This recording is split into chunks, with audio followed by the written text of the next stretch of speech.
ಏಳು ಮಡಿಕೆ ಅದೃಷ್ಟ. ತುನಿಗುಬ್ಬಚ್ಚಿ ಪಕ್ಕದೂರಿಗೆ ಹೋಗಿ ಹಸುಗಳನ್ನ ಮೇಯಿಸ್ಕೊಂಡು ಅದರಲ್ಲಿ ಬರುವ ಹಣದಲ್ಲಿ ಅವಳು ತನ್ನ ಮಗಳು ಬುಜ್ಜಿನ ನೋಡ್ಕೊಳ್ತಿದ್ಲು. ಪ್ರತಿದಿನ ಅವಳು ಪಕ್ಕದೂರಿಗೆ ಹೋಗಿ ಕಷ್ಟಪಟ್ಟು ಕೆಲಸ ಮಾಡಿ ಹಣ ಸಂಪಾದನೆ ಮಾಡ್ತಾ ಇದ್ಲು. ಅವಳಿಗೆ ಊರಿನ ಗಡಿಯಲ್ಲಿ ನದಿ ತೀರದಲ್ಲಿ ಒಂದು ಚಿಕ್ಕ ಗುಡಿಸಲು ಇತ್ತು. ಒಂದಿನ, ಬುಜ್ಜಿ, ನಾನು ಕೆಲ್ಸಕ್ಕೋಗಿ ಬೇಗ ಬಂದ್ಬಿಡ್ತೀನಿ, ನೀನ್ ಅಲ್ಲಿ ತನಕ ಮನೇಲಿ ಜೋಪಾನವಾಗಿರೋ. ಅಮ್ಮ, ಪ್ರತಿದಿನ ನೀನು ಅಷ್ಟು ದೂರ ಹೋಗಿ ಕೆಲಸ ಮಾಡೋದು ನಂಗೆ ತುಂಬಾ ಕಷ್ಟ ಆಗ್ತಿದೆ. ಆದ್ರೆ ನೀನು ಕಷ್ಟಪಟ್ಟು ದುಡ್ದು ತಗೊಂಡ್ ಬರುವ ಹಣ ನಮ್ಗೆ ಎಷ್ಟು ಮುಖ್ಯ ಅನ್ನೋದು ನನಗೆ ಗೊತ್ತಮ್ಮ. ಹೌದಮ್ಮ, ಕಷ್ಟಪಟ್ರೇನೆ ಅಲ್ವಾ ಹಣ ಸಿಗೋದು. ನೀನ್ ನನ್ನ ಜೊತೆ ಇದೆಯಾ ಅಲ್ವಾ, ಈ ಕಷ್ಟ ಎಲ್ಲ ನನ್ನನ್ನು ಬಿಟ್ಟು ಬೇಗ ದೂರ ಹೋಗುತ್ತೆ. ಸರಿ ಅಮ್ಮ, ನೀನ್ ಹೋಗ್ಬಿಟ್ಬಾ. ಮನೆ ಕೆಲ್ಸ ಏನಾದ್ರೂ ಇದ್ರೆ ನಾನ್ ನೋಡ್ಕೊಳ್ತೀನಿ.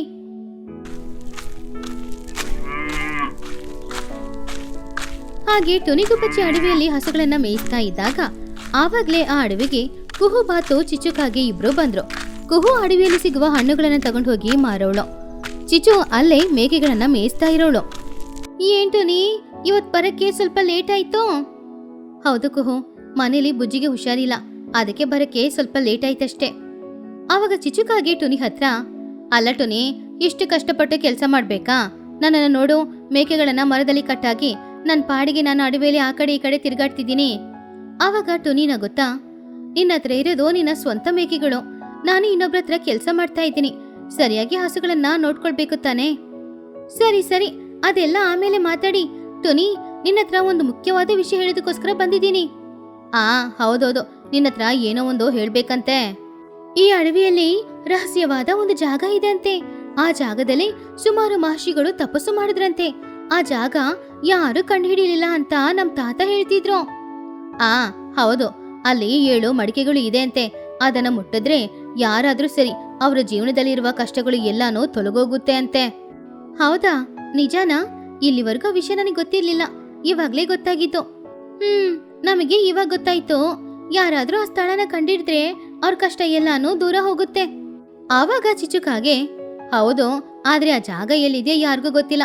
ಸರಿ ಕುಹು, ಬಾ ಹೋಗೋಣ, ನನಗ್ ಬೇರೆ ಸಮಯ ಆಗ್ತಿದೆ. ಹಾಗಂತ ಹೇಳಿ ಕುಹು ಬಾತು ಹಾಗೂ ಚಿಚುಕಾಗೆ ಅಲ್ಲಿಂದ ಹೊರಟ್ರು. ಸ್ವಲ್ಪ ಸಮಯದ ನಂತರ ತುನಿಗುಬ್ಬಚ್ಚಿ ಕೂಡ ಅಲ್ಲಿಂದ ಹೊರಟೋದ್ಲು. ಆ ದಿನ ರಾತ್ರಿಯ ಸಮಯ. ತುನಿಗೆ ಸ್ವಲ್ಪನೂ ನಿದ್ರೆ ಬರ್ಲೇ ಇಲ್ಲ. ಅವಳು ಈ ರೀತಿ ಯೋಚನೆ ಮಾಡ್ತಿದ್ಲು, ಆ ಜಾಗನ ಕಂಡುಹಿಡಿದು ಆ 7 ಮಡಿಕೆಗಳನ್ನ ಮುಟ್ಟಿದ್ರೆ ಆಮೇಲೆ ನನ್ನ ಮಗಳಿಗೆ ಯಾವುದೇ ಸಮಸ್ಯೆನೂ ಇರಲ್ಲ ಅಲ್ವಾ? ಹಾಗಂತ ಅನ್ಕೊಂಡೆ ತುನಿ ಮಲಗ್ದಾಗ ಅವಳಿಗೆ ಒಂದು ಕನ್ಸು ಬಂತು. ಆ ಕನ್ಸಲ್ಲಿ ಆ ಜಾಗನೂ ಬಂತು. ಇದೇನಿದು, 7 ಮಡಿಕೆಗಳು ಇದೆ, ಹರೇ ಪಳಪಳ ಅಂತ ಹೊಳಿತಾ ಇದೆ. ಆವಾಗ ಟುನಿಗೆ ನಿದ್ರೆ ಎಚ್ಚರವಾಯ್ತು. ಅವಳು ಆ ಕನಸು ಬಗ್ಗೆನೇ ಯೋಚನೆ ಮಾಡ್ತಿದ್ಲು. ಮರುದಿನ ಅವಳು ಹಸುಗಳನ್ನ ಕರ್ಕೊಂಡು ಅಡವಿಗೆ ಹೋದ್ಲು. ಅಲ್ಲೂ ಕೂಡ ಆ ರಹಸ್ಯ ಜಾಗ ಎಲ್ಲಿರುತ್ತೋ ಏನೋ ಅಂತ ಅದ್ರ ಬಗ್ಗೆನೇ ಯೋಚನೆ ಮಾಡ್ತಿದ್ಲು. ಆವಾಗ ಟುನಿ ಅವಳ ಮನ್ಸಲ್ಲಿ, ಆ ರಹಸ್ಯ ಜಾಗ ಎಲ್ಲಿದೆ, ಆ ಮಹರ್ಷಿಗಳು ಎಲ್ಲಿ ಕೂತ್ಕೊಂಡು ತಪಸ್ ಮಾಡಿರ್ತಾರೆ, ಹಾಗಂತ ಯೋಚನೆ ಮಾಡ್ತಾ ಇದ್ದಾಗ ಟುನಿ ಕರ್ಕೊಂಡು ಬಂದ ಹಸುಗಳಲ್ಲಿ ಒಂದು ಹಸು ದಾರಿ ತಪ್ಪಿ ಹೋಗ್ತಿತ್ತು. ಅರೆ, ಈ ಹಸು ಎಲ್ಲ ಹೋಗ್ತಾ ಇದೆ, ಇದು ಸಿಗ್ಲಿಲ್ಲ ಅಂದ್ರೆ ನನಗೆ ಕೆಲಸ ಹೋಗುತ್ತೆ. ಹಾಗಂತ ಅಂದ್ಕೊಂಡು ಟುನಿ ಆ ಹಸು ಹಿಂದೆನೇ ಹೋದ್ಲು. ಆ ಹಸು ಅವಳನ್ನ ಅಡವಿಯಲ್ಲಿ ಒಂದು ಜಾಗಕ್ಕೆ ಕರ್ಕೊಂಡು ಹೋಯಿತು. ಆ ಜಾಗ ನಿನ್ನೆ ಟುನಿಯ ಕನಸಿನಲ್ಲಿ ಬಂದ ಜಾಗ ತರಾನೇ ಇತ್ತು. ಟುನಿ ಅದನ್ನ ನೋಡಿ ತುಂಬಾನೇ ಆಶ್ಚರ್ಯಪಟ್ಲು. ಇದೇನಿದು, ನಿನ್ನೆ ಕನಸಲ್ಲಿ ಬಂದ ಜಾಗ ತರ ಇದೆ. ಆವಾಗ ಹಸುನು ಅದೇ ಜಾಗದಲ್ಲಿ ಬಂದು ನಿಂತ್ಕೊಂಡಿತ್ತು. ಟುನಿ ಸ್ವಲ್ಪ ಮುಂದೆ ಹೋದಾಗ ಕನಸಲ್ಲಿ ಬಂದ ಆ ಜಾಗ 7 ಮಡಿಕೆಗಳು ಎಲ್ಲಾನು ಇತ್ತು. ಆದ್ರೆ ನೋಡಿ ಅವಳು ತುಂಬಾನು ಆಶ್ಚರ್ಯಪಟ್ಲು. ಆವಾಗ ಟುನಿ ಸ್ವಲ್ಪ ಧೈರ್ಯದಿಂದ ಅಲ್ಲಿರುವ 7 ಮಡಿಕೆಗಳನ್ನ ಒಂದ್ರ ಮೇಲೆ ಒಂದು ಇಟ್ಲು. ಆಮೇಲೆ ಆ ಮಡಿಕೆನ ಮುಟ್ಟಿದ್ಲು. ಆವಾಗ ಆ ಮಡಿಕೆ ಒಳಗಡೆಯಿಂದ ಒಬ್ರು ಮಹರ್ಷಿ ಹೊರಗಡೆ ಬಂದ್ರು. ಅವರು ಟುನಿನ ನೋಡಿ, ಅಮ್ಮ, ನಿನ್ನಿಂದಾನೇ ನನಗೆ ಬಿಡುಗಡೆ ಸಿಕ್ಕಿರೋದು. 700 ವರ್ಷಗಳಿಂದ ನಾನು ಇದರೊಳಗಡೆ ಬಂದಿಯಾಗಿದ್ದೆ. ಅದನ್ನು ಕೇಳಿ ಟುನಿಗುಬ್ಬಚ್ಚಿ, ಆದ್ರೆ ನನ್ನಿಂದ ಹೇಗೆ ನಿಮಗೆ ವಿಮುಕ್ತಿ ಸಿಕ್ಕಿದ್ದು? ನನಗೆ ಯಾವುದೇ ಶಕ್ತಿನೇ ಇಲ್ವಲ್ಲ.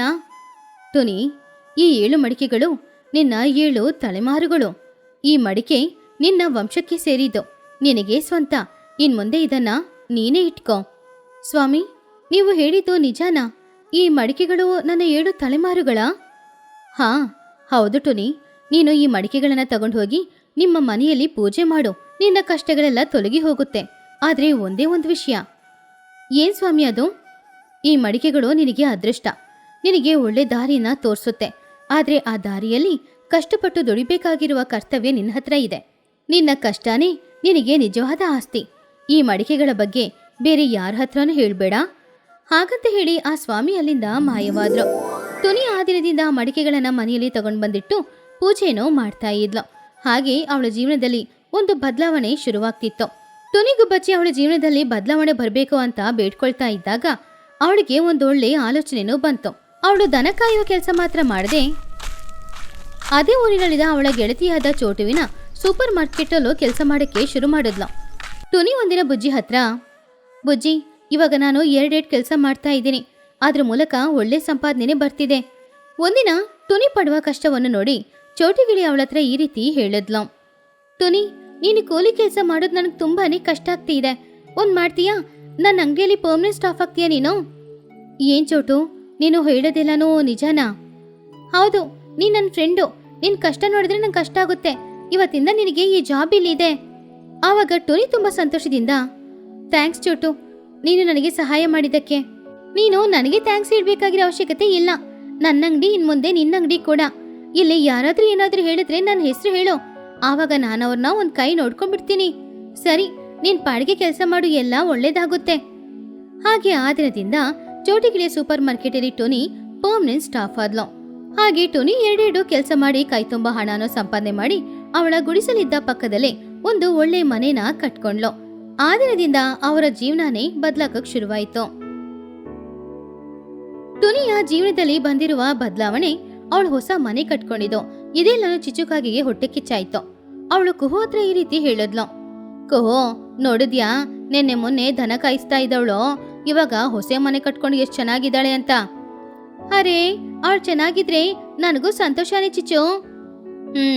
ಅದೆಲ್ಲ ಇಲ್ಲ. ಅವಳ ಹತ್ರ 7 ಮಡಿಕೆಗಳು ಇದೆ. ಅದನ್ನ ನಾನು ಒಂದಿನ ಕದಿತೀನಿ. ಹಾಗಂತ ಹೇಳಿ ಆ ದಿನದಿಂದ ಟುನಿ ಜೊತೆ ತುಂಬಾ ಚೆನ್ನಾಗಿ ಮಾತಾಡ್ತಾ ಇದ್ಲು ಚಿಚ್ಚು, ಅವಳ ನಂಬಿಕೆನ ಸಂಪಾದನೆ ಮಾಡೋದಕ್ಕೋಸ್ಕರ. ಒಂದಿನ ಹೀಗಿರುವಾಗ, ಟುನಿ, ನಿನ್ನ ಮೊದಲು ನೋಡುವಾಗ ನನಗೆ ತುಂಬಾ ಕಷ್ಟ ಆಗ್ತಾ ಇತ್ತು. ಇವಾಗ ಪರವಾಗಿಲ್ಲ, ನಿನಗೆ ಅದೃಷ್ಟ ಚೆನ್ನಾಗಿದೆ. ನೀನು ತುಂಬಾ ಚೆನ್ನಾಗಿ ಬಾಳ್ತಾ ಇದೀಯಾ. ಆವಾಗ ಟುನಿ ನಗುತ್ತಾ, ನನ್ನ ಅದೃಷ್ಟ ನನ್ನ ಶ್ರಮನೇ ಚಿಚ್ಚು. ಅರೆ ಏನ್ ಟುನಿ, ನೀನು ಮನೇಲಿ ಏನೋ 7 ಮಡಿಕೆಗಳನ್ನ ಇಟ್ಕೊಂಡು ಪೂಜೆ ಮಾಡ್ತಿದ್ಯಂತೆ. ನನಗೂ ಸ್ವಲ್ಪ ಪ್ರಸಾದ ಕೊಡ್ಬೋದಲ್ವಾ? ನನ್ನ ಜೀವನನೂ ಬದಲಾಗುತ್ತೆ. ಹಾಗೆಲ್ಲ ಏನಿಲ್ಲ ಚಿಚ್ಚು, ತಪ್ಪಾಗಿ ತಿಳ್ಕೊಳ್ಬೇಡ. ಹಾಗೆ ಚಿಚುಕಾಗಿ ಸೋತೋದ್ಲು. ಅವಳು ಆ ಮಡಿಕೆಗಳನ್ನ ಕದಿಲೇಬೇಕು ಅಂತ ಅಂದ್ಕೊಂಡ್ಲು. ಒಂದಿನ ರಾತ್ರಿಯ ಸಮಯ ಎಲ್ರೂ ನಿದ್ರೆ ಮಾಡ್ತಿದ್ದಾಗ ಚಿಚು ಟುನಿಯ ಮನೆ ಕಿಟಕಿಯಿಂದ ಒಳಗಡೆ ನೋಡಿದ್ಲು. ಹಾ, ಅದೇ ಆ ಮಡಿಕೆಗಳೇ ಟುನಿಗೆ ಅದೃಷ್ಟ ಕೊಟ್ಟಿರೋದು. ಹಾಗಂತ ಹೇಳಿ ಅವಳು ಕಿಟಕಿಯಿಂದ ಒಳಗಡೆ ನುಗ್ಗಬೇಕು ಅಂತ ನೋಡ್ತಿದ್ದಾಗ ಆ ಸಮಯದಲ್ಲಿ ಆ ಕಡೆ ಲೂಸಿ ಪಾರಿವಾಳ ಹಾಗೂ ಚೋಟಿಗಿಳಿ ಇಬ್ರು ಕೂಡ ಬಂದ್ರು. ಲೂಸಿ ತುಂಬಾನು ಕೋಪದಿಂದ, ಚಿಚು, ಏನಿದು ಈ ಸಮಯದಲ್ಲಿ ನಿನಗೆ ಇಲ್ಲೇನ್ ಕೆಲ್ಸ? ಆವಾಗ ಚಿಚು ಹೆದರ್ಕೊಂಡೆ, ಅದು ಏನೂ ಇಲ್ಲ, ನಾನು ಟುನಿಗೆ ಸಹಾಯ ಮಾಡೋದಕ್ಕೋಸ್ಕರ ಬಂದೆ. ಚಿಚು, ಸಾಕು, ನೀನ್ ನಾಟಕನ ಸ್ವಲ್ಪ ನಿಲ್ಲಿಸ್ತೀಯಾ? ನಿನಗೆ ಟುನಿನ ನೋಡಿ ಹೊಟ್ಟೆ ಕಿಚ್ಚಲ್ವಾ? ಚೋಟು, ನೀನು ನನ್ನನ್ನ ಅವಮಾನ ಮಾಡ್ತಾ ಇದೀಯಾ. ಅವಮಾನ ಅಲ್ಲ ಚಿಚು, ನೀನು ಎಂತವಳು ಅನ್ನೋದು ನಮ್ಮೆಲ್ರಿಗೂ ಚೆನ್ನಾಗಿ ಗೊತ್ತಿದೆ. ನೀನು ಟುನಿ ಹತ್ರ ಇರುವ 7 ಮಡಿಕೆಗಳನ್ನ ಕದಿಯೋದಕ್ಕೋಸ್ಕರ ಬಂದಿದ್ಯಾ ತಾನೆ? ನೀನು ಯಾವಾಗ್ಲೂ ನನ್ನ ಬಗ್ಗೆ ತಪ್ಪಾಗಿನೇ ಮಾತಾಡೋ. ನಿನಗೆ ನನ್ನ ಮೇಲೆ ಹೊಟ್ಟೆ ಕಿಚ್ಚ ಅಲ್ವಾ ಲೂಸಿ? ನಿನ್ ಮೇಲೆ ನನಗೆ ಯಾಕೆ ಹೊಟ್ಟೆ ಕಿಚ್ಚೋ? ನಾನು ನೀನು ಎಲ್ರು ಗೆಳತಿಯರಾಗಿದ್ದೀವಿ ಅಲ್ವಾ? ನೀನು ಬದಲಾಗೋದಕ್ಕೋಸ್ಕರನೇ ನಾನು ಇಷ್ಟೆಲ್ಲ ಮಾತಾಡ್ತಿರೋದು. ಅದನ್ನ ಅರ್ಥ ಮಾಡ್ಕೊ. ಅದು ನನ್ನ ಅದೃಷ್ಟ. ನಾನು ಏನ್ ಬೇಕಾದ್ರೂ ಮಾಡ್ಕೊಳ್ತೀನಿ, ನಿನಗೇನು? ಅದು ನಿನ್ನ ಅದೃಷ್ಟ ಅಲ್ಲ, ಟುನಿ ಅದೃಷ್ಟ. ಆದ್ರೆ ಟುನಿ ಕೂಡ ನಿನ್ ತರ ಯಾರನ್ನು ನೋಡಿ ಹೊಟ್ಟೆ ಕಿಚ್ಚು ಪಡೋಳಲ್ಲ. ಅವಳು ಕಷ್ಟಪಟ್ಟು ದುಡಿತಾ ಇದ್ದಾಳೆ. ಅದಕ್ಕೆ ಅವಳಿಗೆ ಅದೃಷ್ಟ ಸಿಕ್ಕಿದೆ. ಆ ಅದೃಷ್ಟನ ನೀನ್ ಕಿತ್ಕೊಳ್ಬೇಕು ಅಂತ ನೋಡಿದ್ರೆ ಎಷ್ಟ್ ನ್ಯಾಯ? ನೀನು ನಮ್ಮ ಮಾತನ್ನ ಕೇಳಲ್ಲ ಚಿಚು. ನೀನ್ ಯಾವಾಗ್ಲೂ ಚೆನ್ನಾಗಿರ್ಬೇಕು ಅಂತಾನೆ ಅಂದ್ಕೊಳ್ಳೋರು ನಾವು. ನಿನ್ನನ್ನ ಬದಲಾಯಿಸಕ್ಕೆ ಎಷ್ಟೋ ಪ್ರಯತ್ನಗಳನ್ನ ಮಾಡಿದೀವಿ, ಆದ್ರೆ ನೀನೇ ಬದಲಾಗಿಲ್ಲ. ಆವಾಗ ಚಿಚುಕಾಗೆ, ನನ್ನನ್ನ ಕ್ಷಮಿಸ್ಬಿಡಿ, ನಾನು ಹೊಟ್ಟೆ ಕಿಚ್ಚಿಂದ ಮಡಿಕೆ ಕದಿಬೇಕಂತ ಅಂದ್ಕೊಂಡಿದ್ದು ನಿಜಾನೇ. ಚಿಚು, ಟುನಿ ಜೊತೆ ನೀನು ಗೆಳತಿಯಾಗಿದ್ದಾನೆ ಇದ್ದೆ. ಅವಳಿಗೆ ದ್ರೋಹ ಮಾಡಕ್ಕೆ ನಿನಗೆ ಹೇಗ್ ಮನಸ್ಸು ಬರುತ್ತೆ ಯೋಚನೆ ಮಾಡಿ ನೋಡು. ಈ ಶಬ್ದ ಎಲ್ಲಾನು ಕೇಳಿ ಟುನಿ ಗುಬ್ಬಚ್ಚಿ ಹೊರಗಡೆ ಬಂದ್ಲು. ಆವಾಗ ಲೂಸಿ ಪಾರಿವಾಳ ಟುನಿ ಹತ್ರ ನಡೆದ ಎಲ್ಲ ವಿಷಯನೂ ಹೇಳಿದ್ಲು.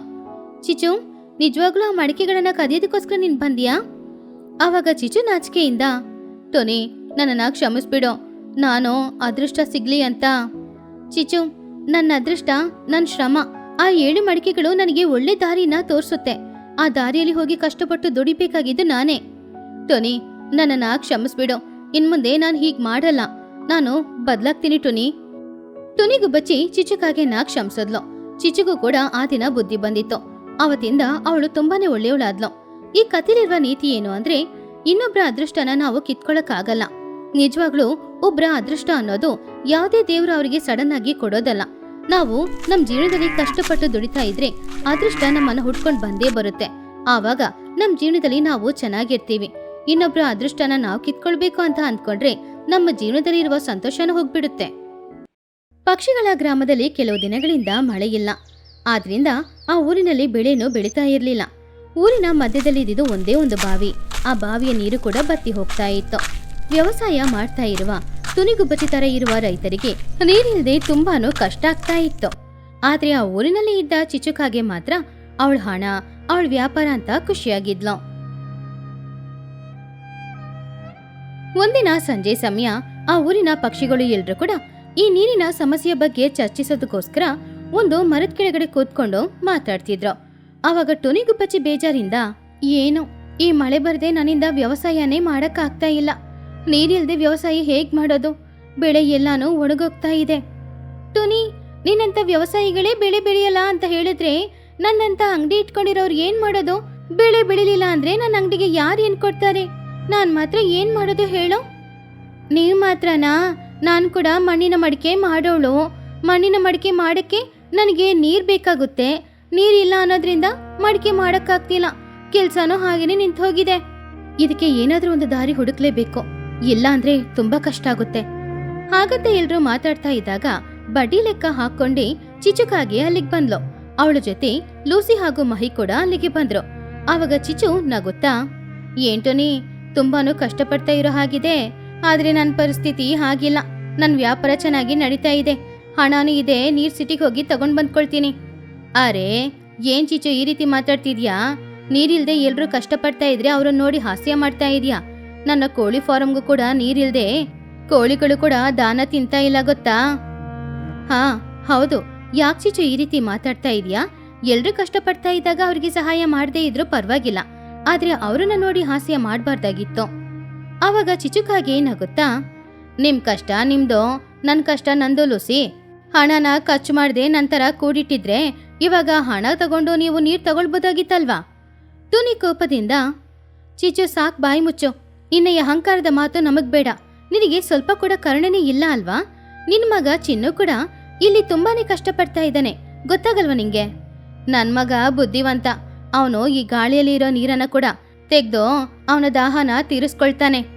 ಹೀಗಿರುವಾಗ ಆ ದಿನ ಸಂಜೆ ಸಮಯ ಬನ್ನಗಿಳಿ, ಬುಜ್ಜಿಗುಬ್ಬಚ್ಚಿ ಹಾಗೂ ಚಿನ್ನುಕಾಗೆ 3 ಜನ ಕೂಡ ಊರಿನ ಬಾವಿ ಹತ್ರ ಆಟ ಆಡ್ತಾ ಇದ್ರು. ಆ ಬಾವಿಯಲ್ಲಿ ನೀರಿಲ್ಲ ಅನ್ನೋದ್ರಿಂದ ಚಿನ್ನುಕಾಗೆಗೆ ಕೋಪ ಬಂತು. ಆವಾಗ ಚಿನ್ನು ಕೋಪದಿಂದ, ಅರೆ, ಈ ಬಾವಿಯಲ್ಲಿ ಯಾಕೆ ನೀರಿಲ್ಲ? ಮೊದಲು ನಮ್ಮ ಅಮ್ಮನ ಹತ್ರ ಹೋಗಿ ಕೇಳ್ಬೇಕು ಯಾಕೆ ನೀರಿಲ್ಲ ಅಂತ. ಆವಾಗ ಬುಜ್ಜಿ ಚಿನ್ನು ಹತ್ರ, ಏನೋ ನೀನು? ಬಾವಿಯಲ್ಲಿ ನೀರಿಲ್ಲ ಅಂದ್ರೆ ನಿಮ್ಮ ಅಮ್ಮಮ್ಮ ಹತ್ರ ಏನ್ ಮಾಡಕ್ಕಾಗುತ್ತೆ? ನೀನು ಆಟಾಡಕ್ ಬಂದೆ, ನಮ್ ಜೊತೆ ಎಲ್ಲ ಸೇರಿ ಆಟಾಡು. ಅರೆ ಏನ್ ಬುಜ್ಜಿ, ನೀರಿಲ್ಲ ಅಂದ್ರೆ ನಿಮ್ಮಮ್ಮ ಹೇಗೆ ಅನ್ನ ಮಾಡ್ತಾರೆ, ನಿನಗೆ ಊಟ ಹಾಕ್ತಾರೆ, ಯೋಚನೆ ಮಾಡಲ್ವಾ ನೀನು? ಬನ್ನು ಹೇಳಿದ್ದು ನಿಜಾನೇ. ನಮ್ಮಮ್ಮ ಜಿಪಣಿ ಆಗಿರ್ಬೋದು, ಆದ್ರೆ ಇಂಥ ಸಮಸ್ಯೆಗಳಿಗೆ ನಮ್ಮಮ್ಮ ಏನಾದ್ರೂ ಒಂದು ಸಹಾಯ ಮಾಡೇ ಮಾಡ್ತಾರೆ. ಹಾಗಂತ ಅಂದ್ಕೊಂಡು ಚಿನ್ನುಕಾಗೆ ಅವನ ತಾಯಿ ಹತ್ರ ನೀರಿನ ಸಮಸ್ಯೆ ಮಾತಾಡೋದಕ್ಕೋಸ್ಕರ ಮನೆಗೆ ಹೋದ. ಅಮ್ಮ, ನಿನಗ್ ಗೊತ್ತಾ, ನಮ್ಮ ಊರಲ್ಲಿರೋ ಬಾವಿಯಲ್ಲಿ ನೀರೇ ಇಲ್ಲ. ನೀರಿಲ್ದೆ ಪಾಪ ಎಲ್ರು ತುಂಬಾನೇ ಕಷ್ಟಪಡ್ತಾ ಇದ್ದಾರೆ. ಅಮ್ಮ, ನೀನು ಈ ಊರಿನವ್ರಿಗೆ ಏನಾದ್ರೂ ಸಹಾಯ ಮಾಡ್ಬೋದಲ್ವಾ? ಸುಮ್ನಿರೋ.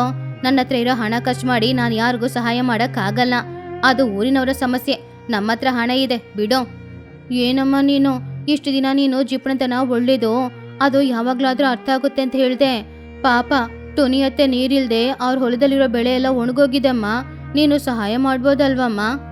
ಚಿಚುಕಾಗೆ ಕೋಪದಿಂದ, ನೀನು ನನಗ್ ಮಗ್ನ ಇಲ್ಲ ಆ ಟುನಿಗ್ ಮಗ್ನ? ಅಹಂಕಾರನಾ? ಹಾಗಲ್ಲಮ್ಮ, ನಾವು ಬಾಳ್ತಾ ಇರೋ ಊರಿಗೆ ಒಂದು ಸಮಸ್ಯೆ ಅಂತ ಬರುವಾಗ ನಾವು ಕೂಡಿಟ್ಟಿರುವ ಹಣ ಖರ್ಚು ಮಾಡೋದ್ರಲ್ಲಿ ಏನಮ್ಮ ತಪ್ಪಿದೆ? ಹಾಗಂತ ಹೇಳ್ತಾ ಇದ್ದಾಗ ಚಿಚು ಯೋಚನೆ ಮಾಡ್ತಾ ಇದ್ಲು. ಆವಾಗ್ಲೇ ಚೋಟಿಗಿಳಿ ಹಾಗೂ ಟೊನಿಗುಬ್ಬಚ್ಚಿ ಅಲ್ಲಿಗೆ ಬಂದ್ರು. ಏನ್ ಚಿಚು, ನಿನ್ ಮಗ ನಿನಗೆ ಪಾಠ ಕಲ್ಸ್ಕೊಡ್ತಿದ್ದಾನಾ? ಇವಾಗ್ಲಾದ್ರೂ ಬುದ್ಧಿ ಬಂತಾ? ಏನ್ ಟೊನಿ, ತಮಾಷೆ ಮಾಡೋದಕ್ಕೋಸ್ಕರ ಬಂದಿದೀಯಾ ನೀನು? ತಮಾಷೆ ಅಲ್ಲ ಚಿಚ್ಚು, ಇದು ಊರಿನ ಸಮಸ್ಯೆ. ನಮ್ಮ ಊರಿನ ಆ ಕಡೆ ನದಿ ಇದೆ ಅಲ್ವಾ, ಆ ನೀರನ್ನ ಊರಿಗೆ ತಗೊಂಡ್ ಬರ್ಬೇಕು. ಏನೋ ನದಿ ನೀರಿನ ಊರೊಳಗಡೆ ತಗೊಂಡ್ ಬರೋದಾ? ಅದೆಷ್ಟು ಕಷ್ಟ, ನನ್ನಿಂದ ಅದನ್ನ ಮಾಡಕ್ಕಾಗಲ್ಲಪ್ಪ. ಆವಾಗ್ಲೇ ಮಹಿಹದ್ದು ಅಲ್ಲಿಗೆ ಬಂತು. ಚಿಚ್ಚೋ, ಯಾವಾಗ್ಲೂ ಕಷ್ಟಪಡದೆ ಎಲ್ಲನೂ ನಡಿಬೇಕು ಅಂದ್ರೆ ಆಗೋದಿಲ್ಲ. ಇವತ್ತು ನಾವೆಲ್ರೂ ಒಟ್ಟಿಗೆ ಕೆಲಸ ಮಾಡ್ಲಿಲ್ಲ ಅಂದ್ರೆ ನಾಳೆ ಈ ಊರನ್ ಬಿಟ್ಬಿಟ್ಟೆ ಎಲ್ಲಾದ್ರೂ ಹೋಗ್ಬೇಕಾಗುತ್ತೆ. ಹೌದು ಚಿಚ್ಚು, ಸ್ವಲ್ಪ ಯೋಚನೆ ಮಾಡು. ನಿನ್ನತ್ರ ಒಳ್ಳೆ ಯೋಚನೆ ಇರುತ್ತೆ.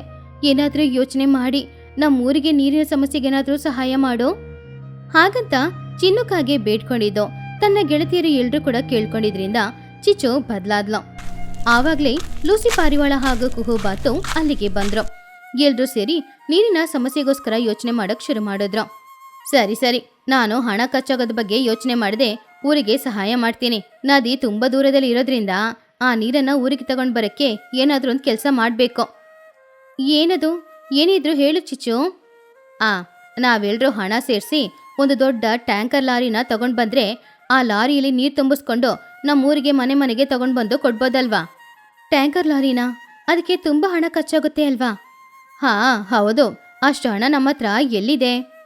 ನಾನಿದ್ದೀನಿ ಅಲ್ವಾ, ಎಲ್ರಿಗೂ ಬಡ್ಡಿ ಇಲ್ದೇನೆ ನಾನು ಸಾಲ ಕೊಡ್ತೀನಿ. ಆದ್ರೆ ಒಂದ್ ಕಂಡೀಷನಾ? ಪುನಃ ನಿನ್ನ ಜಿಪ್ನತನ ತೋರಿಸ್ತೀಯಾ ಏನೋ? ಹಾಗಲ್ಲ ಏನೂ ಇಲ್ಲ. ಆ ಟ್ಯಾಂಕರ್ ಲಾರಿ ಮೇಂಟೆನೆನ್ಸ್ಗೋಸ್ಕರ ವಾರಕ್ಕೆ ಒಬ್ರು ಮನೆಯಿಂದ 10 ರೂಪಾಯಿ ಕೊಡ್ಬೇಕು. ಆವಾಗ್ಲೇ ಈ ಸೇವೆ ಯಾವಾಗ್ಲೂ ಮಾಡೋಕ್ಕಾಗೋದು. ಇಲ್ಲ ಅಂದ್ರೆ ಅರ್ಧದಲ್ಲೇ ನಿಂತೋಗುತ್ತೆ. ನಾನು ಹೇಳಿದ ಥರ ಮಾಡಿದ್ರೆ ನೀರಿನ ಸಮಸ್ಯೆನೇ ಇರಲ್ಲ. ಚಿಚ್ಚು ಹೇಳಿದ ಐಡಿಯಾ ಚೆನ್ನಾಗಿನೇ ಇದೆ. ಅದೇ ರೀತಿ ಮಾಡಿದ್ರೆ ನಮ್ಗೆ ಯಾರಿಗೂ ಯಾವುದೇ ಕಷ್ಟನೋ ಇರೋದಿಲ್ಲ.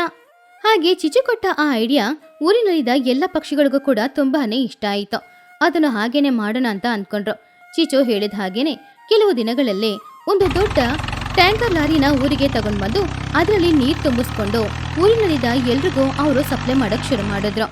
ಇದನ್ನು ನೋಡ್ತಾ ಇದ್ದ ಚಿಕ್ಕ ಮಕ್ಕಳಿಗೂ ಕೂಡ ದೊಡ್ಡವರಿಗೆ ಸಹಾಯ ಮಾಡ್ಬೇಕು ಅನ್ನುವ ಒಂದು ಯೋಚನೆನೋ ಬಂತು. ಚಿನ್ನೋ, ಬುಜ್ಜಿ, ನಾವು ಕೂಡ ಯಾಕೆ ಮನೆ ಮನೆಗೆ ಹೋಗಿ ಈ ನೀರನ್ನ ಸಪ್ಲೈ ಮಾಡಿ ಕೊಡ್ಬಾರ್ದು? ಏನೋ ಮನೆ ಮನೆಗೂ ಹೋಗಿ ನೀರು ಸಪ್ಲೈ ಮಾಡ್ಬೇಕಾ? ಯಾಕೋ ನಿನಗೆ ಸೋಮಾರಿತನ ಇಲ್ವಾ? ನನ್ನ ಸೋಮಾರಿತನ ನನ್ನ ಹತ್ರನೇ ಇದೆ. ಆದ್ರೆ ಅಮ್ಮನಿಗೆ ಸಹಾಯ ಮಾಡಬೇಕು ಅನ್ನುವ ಯೋಚನೆನೂ ನನ್ನೊಳಗಡೆ ಇದೆ. ಬುಜ್ಜಿ, ಅವನು ನೋಡಿ ಕಲ್ತ್ಕೋ. ದೊಡ್ಡವರು ಕಷ್ಟಪಡ್ತಾ ಇದ್ದಾರೆ ಅಲ್ವಾ, ಅವ್ರಿಗೆ ಸಹಾಯ ಮಾಡಿದ್ರೆ ಸಂತೋಷ ಪಡ್ತಾರೆ. ಸರಿ, ನನ್ನ ಸೋಮಾರಿ ಮೆದ್ಲನ್ನ ಕೇಳಿ ನೀರನ್ನ ಈಸಿಯಾಗಿ ಸಪ್ಲೈ ಮಾಡೋದು ಹೇಗೆ ಅಂತ ಒಂದು ಐಡಿಯಾ ಕೇಳ್ಕೊಂಡು ನಾನು ಬರ್ತೀನಿ, ಸರಿನಾ? ಹಾಗೆ ಮಕ್ಕಳು 3 ಜನನೂ ಸೇರಿ ಊರಿನಲ್ಲಿರುವ ಎಲ್ಲರ ಮನೆಗೂ ಟ್ಯಾಂಕರ್ ತಗೊಂಡು ಹೋಗಿ ನೀರನ್ನ ಸಪ್ಲೈ ಮಾಡ್ತಾ ಇದ್ರು.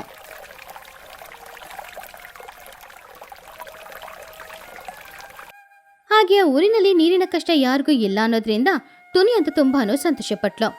ಚಿಚ್ಚು, ನೀನ್ ಮಾಡಿರೋದು ತುಂಬಾ ದೊಡ್ಡ ಸಹಾಯ. ನಿಜವಾಗ್ಲೂ ನಿಂತರ ಯೋಚನೆ ಮಾಡಕ್ಕೆ ಯಾರಿಂದನೂ ಆಗಲ್ಲ. ಧನ್ಯವಾದ ಚಿಚ್ಚು. ಆವಾಗ ಚಿಚ್ಚು ಸಂತೋಷದಿಂದ, ಪರವಾಗಿಲ್ಲ, ಊರಿನವರಿಗೆ ಒಂದು ಕಷ್ಟ ಅಂದ್ರೆ ನನಗೂ ಕೂಡ ಕಷ್ಟ ತಾನೇ. ಅದಕ್ಕೋಸ್ಕರ ನನ್ನ ಹಣನ ಖರ್ಚು ಮಾಡಿ ಏನಾದರೂ ಒಂದು ಮಾಡಿದ್ರಲ್ಲಿ ನನಗೂ ಕೂಡ ತುಂಬಾನೇ ಸಂತೋಷ ಇದೆ.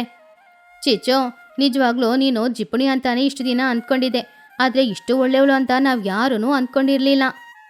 ಹಾಗೆ ಕುಹುಬಾತು, ಚೋಟಿಗಿಳಿ, ಟುನಿಗುಬಚ್ಚಿ, ಲೂಸಿ ಪಾರಿವಾಳ, ಚಿಚುಕಾಗೆ ಮಹಿಹದ್ದು ಎಲ್ರೂ ತುಂಬಾನು ಸಂತೋಷವಾಗಿದ್ರು. ಆ ಊರಿಗೆ ನೀರಿನ ಸಮಸ್ಯೆ ಶಾಶ್ವತವಾಗಿ ಮುಗ್ದೋಯ್ತು. ಈ ಕಥೆಯಲ್ಲಿರುವ ನೀತಿ ಏನು ಅಂದ್ರೆ, ಊರಿಗೆ ಒಂದು ಸಮಸ್ಯೆ ಅಂತ ಬರುವಾಗ ಸ್ವಾರ್ಥದಿಂದ ಯೋಚನೆ ಮಾಡದೆ ಎಲ್ರೂ ಒಗ್ಗಟ್ಟಾಗಿ ಕಷ್ಟಪಟ್ಟು ಕೆಲಸ ಮಾಡಿದ್ರೆ ಎಂತಹ ದೊಡ್ಡ ಸಮಸ್ಯೆ ಬಂದರೂ ಕೂಡ ಅದಕ್ಕೆ ಪರಿಹಾರ ನಮಗೆ ಸಿಗುತ್ತೆ. ಅದು ಅಲ್ಲದೆ ಸ್ನೇಹ ಅನ್ನೋದನ್ನ ಹಣ ಕೊಟ್ಟು ಯಾರಿಂದಾನೂ ತಗೊಳಕ್ಕಾಗಲ್ಲ.